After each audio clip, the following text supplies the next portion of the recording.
Yes. मित्रों नमस्कार। आज हम एक बार पुनः 1857 का जो विद्रोह है, जिसे भारतीय इतिहास में पहला स्वतंत्रता संग्राम कहा गया है, इसके संबंध में जो हमने पिछली 3 क्लासों में जो जानकारी ली, उस जानकारी के बाद में आज हम जिस विषय को यहाँ छूने का प्रयास कर रहे हैं वह 1857 का विद्रोह और राजपूताना की देसी रियासतें। जैसा कि कल हमारी चर्चा चल रही थी कि 1857 का जो विद्रोह हुआ, उस विद्रोह की जो असफलता के जो कारण निहित थे, उन कारणों से हमें ये ज्ञात हुआ कि 1857 का ये जो विद्रोह था, जो कि उत्तर भारत की प्रमुख छावनियों में, या ये कहें कि उत्तर भारत के प्रमुख जो राज्य थे, उन राज्यों के शासकों के द्वारा और विद्रोहियों के द्वारा जो विद्रोह किया गया, और जिसमें अंग्रेजी कंपनी को भारी क्षति उठानी पड़ी। अंग्रेजी कंपनी को यहां पर भारतीय नरेशों से सहायता लेनी पड़ी और भारतीय नरेशों ने उन्हें हर संभव सहायता प्रदान की इन विद्रोहियों के विरुद्ध। वो विद्रोही जो कि अंग्रेजों की नीतियों से नाखुश थे। इस स्थिति में यदि हम राजपूताना की देसी रियासतों की बात करें तो आखिर वो कौन कौन सी परिस्थितियां उत्तरदायी थी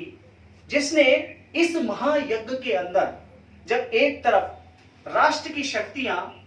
एक विदेशी शक्ति को हिंदुस्तान से बाहर का रास्ता दिखाने के लिए युद्ध कर रही है, एक यज्ञ कर रही है, उस यज्ञ में इन देसी रियासतों के शासकों के द्वारा आहुति क्यों नहीं दी गई? सवाल ये खड़ा होता है, क्या देसी रियासतें उस समय अंग्रेजों की दास्ता की बेड़ियों में जकड़ी हुई थी? सवाल ये खड़ा होता है कि ऐसे क्या कारण थे जिनकी वजह से देसी रियासतों के शासकों ने, राजपूताना की देसी रियासतों के शासकों ने विद्रोहियों की सहायता न करके अंग्रेजों की सहायता की, या कहें कि कंपनी शासन जो उस समय स्थापित था उनके साथ में उन्होंने हर तरीके से उन्हें सहायता प्रदान की और इस विद्रोह को कुचलने में अपनी महत्वपूर्ण भूमिका अदा की। आज हम इसी विषय पर जो चर्चा करने जा रहे हैं, तो सबसे पहले हम ये पाते हैं कि वो कौन कौन से ऐसे राज्य थे, या वो कौन कौन सी राजपूताना की जो रियासतें थी, उनके शासक थे जिन शासकों ने इस विद्रोह में अपनी महत्वपूर्ण भूमिका अंग्रेजों के विरुद्ध नहीं बल्कि अंग्रेजों को अपना महत्वपूर्ण सहयोग प्रदान किया विद्रोह को कुचलने में। सबसे पहले हम बात करें बीकानेर रियासत या बीकानेर राज्य। बीकानेर राज्य जो कि उत्तर पश्चिमी सीमा पर लगा हुआ एक राज्य है, और इस राज्य के जो तत्कालीन शासक थे सरदार सिंह। सरदार सिंह जिसने अंग्रेजी कंपनी जो थी उसकी सहायता के लिए, जब झांसी, हिसार और पंजाब और दिल्ली के आसपास के क्षेत्रों में विद्रोहियों के द्वारा जिस तरीके का ये विद्रोह भड़का हुआ था 1857 में, उस समय बीकानेर के तत्कालीन शासक सरदार सिंह ने अपनी सेना के 5000 घुड़सवार सैनिक और पैदल सैनिकों के साथ में जाकर के खासकर हिसार, झांसी और पंजाब के ऐसे प्रमुख राज्यों में वो गए और वहां जाकर के भी इन्होंने विद्रोहियों को कुचलने का हर संभव प्रयास किया। कहा जाता है कि बाडलू नामक स्थान पर विद्रोहियों के साथ में इनकी मुठभेड़ हुई और उन्होंने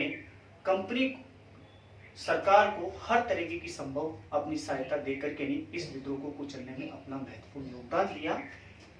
जब ये विद्रोह शांत हो गया 1857 का, उस विद्रोह के बाद में जैसा कि उल्लेखित है कि अंग्रेजी सरकार ने इन्हें 41 परगने इनाम के बतौर दिए। कहने का मतलब कि यहाँ बीकानेर रियासत ने न केवल अंग्रेजों की उस समय सहायता की बल्कि कंपनी राज को बचाने में अपनी महत्वपूर्ण भूमिका इस समय निभाई। बीकानेर राज्य के बाद यदि हम बात करें, दूसरा राज्य था जयपुर।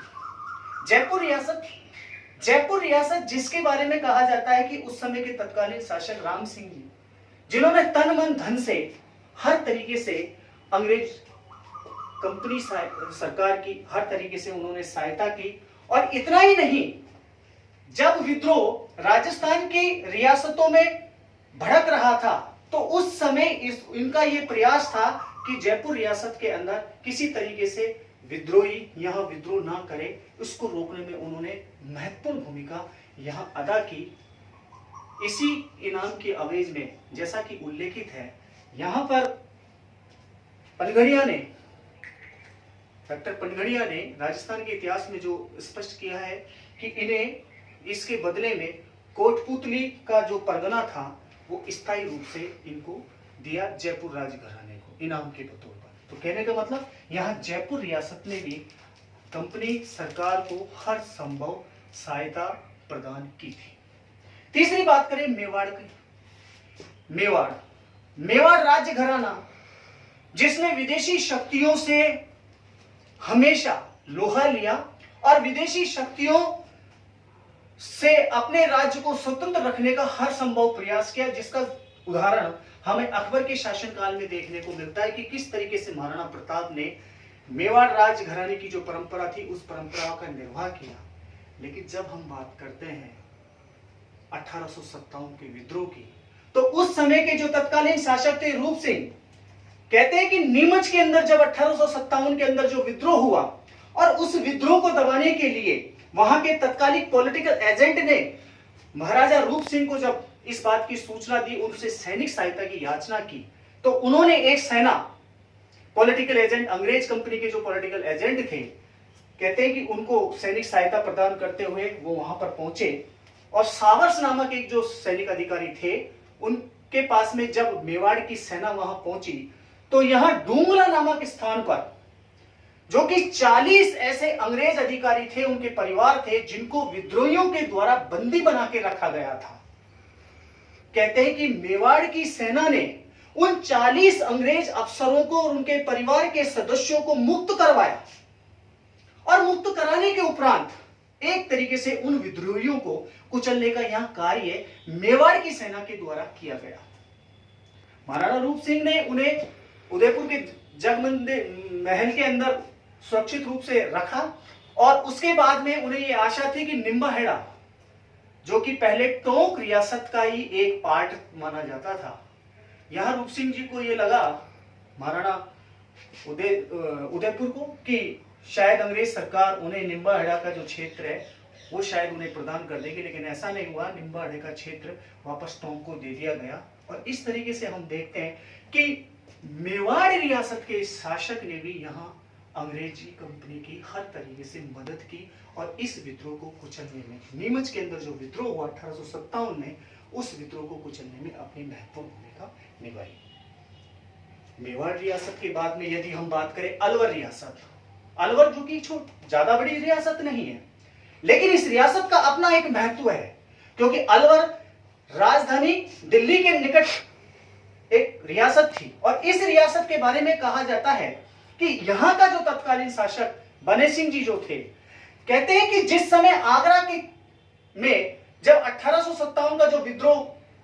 चल रहा था, ये गदर चल रहा था, तो उस गदर के दौरान आगरा के किले के अंदर कुछ अंग्रेज अधिकारी अपने परिवारजनों के साथ में जिस तरीके से मेवाड़ में नीमच क्रांति हुई थी उसी समय जिस तरीके से फंसे हुए थे, यही का ये प्रकरण हमें यहाँ आगरा के किले के अंदर देखने को मिलता है। आगरा के किले के अंदर भी यहाँ पर कई अंग्रेज परिवार फंसे हुए थे और जब अलवर रियासत के महाराज बने सिंह जी को जब अंग्रेज कंपनी के द्वारा ये सूचना दी गई तो उन्होंने एक सेना लेकर के तोप सहित वो आगरा की तरफ पहुंचे और कहा जाता है कि एक अछनेरा के निकट विद्रोहियों के बीच में और अलवर रियासत की सेना के बीच में युद्ध हुआ। यद्यपि इसमें अलवर रियासत के कई सैनिक अफसर और सेना के जो जवान थे वो शहीद हुए, लेकिन विद्रोह को एक तरीके से कुचल दिया गया। और यहाँ पर हम देखते हैं कि आगरा के अंदर जो किले के अंदर जो बंदी बनाए गए, जो विद्रोहियों के द्वारा जो अंग्रेज परिवार थे उनको मुक्त कराया गया। तो कहने का अभिप्राय कि अलवर रियासत के नरेश के द्वारा भी यहाँ अंग्रेजों की सहायता की गई थी। धौलपुर जिनके शासक भगवंत सिंह, कहते कि धौलपुर रियासत में